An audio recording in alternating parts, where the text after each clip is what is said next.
In the early 1990s, Korean producers and directors started working together to bring more commercial films with trendy storylines that appeal to younger generations.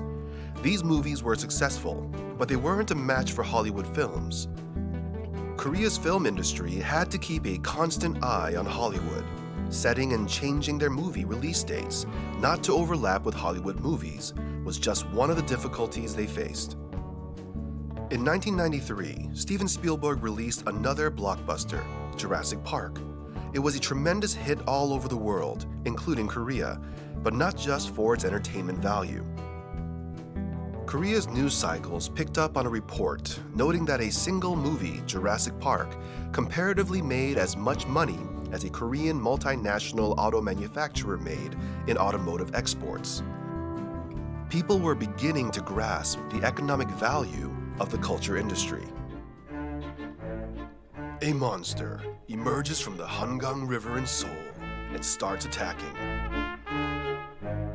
One family decides to fight back. 처음에 발상 아이디어는 되게 고등학교 시절의 엉뚱한 발상. 눈앞에 보이는 저 한강에서 예를 들어 스코틀랜드 네스호의 내시와 같은 그런 괴물이 나타난다면 어떤 일이 벌어질까? Director Bong Joon-ho is well known for infusing his films with critical social commentary, satire, and dark humor. With The Host, Bong Joon-ho pushed the envelope technically as well. He used the best movie technology available in Korea at the time to make his creature film come alive. And the result was one for the Korean film history books. Koreans really seem to like to get into historical productions. Well, with its 5,000-year-old history, imagine how much there's to talk about. Yeah. Wait. So, which period piece won the box office? Oh, right. Roaring Currents. Do not let the enemy know of my death. Huh?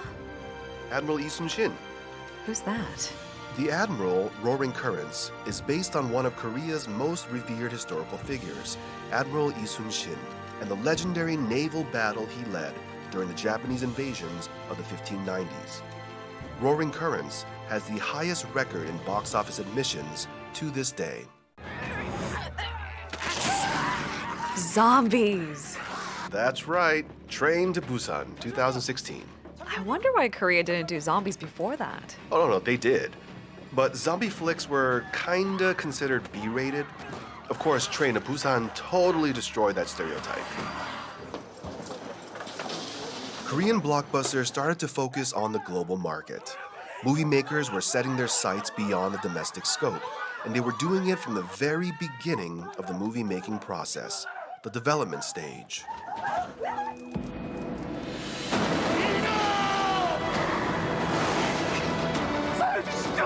Korean cinema had a uniquely distinct Korean point of view, but the sentiments were also packaged neatly, with universal themes and subject matter relatable to global audiences.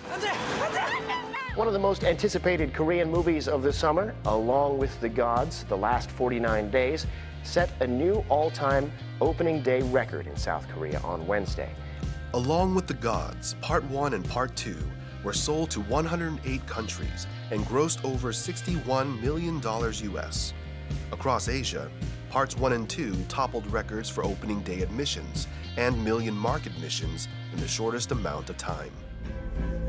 The age of Korean blockbusters didn't come easily. It was the result of repeated trial and error and pure determination. With its struggles to keep the domestic market afloat in the rear view, the Korean film industry drives forward at full speed. Korean cinema is on the international circuit, and it's here to stay.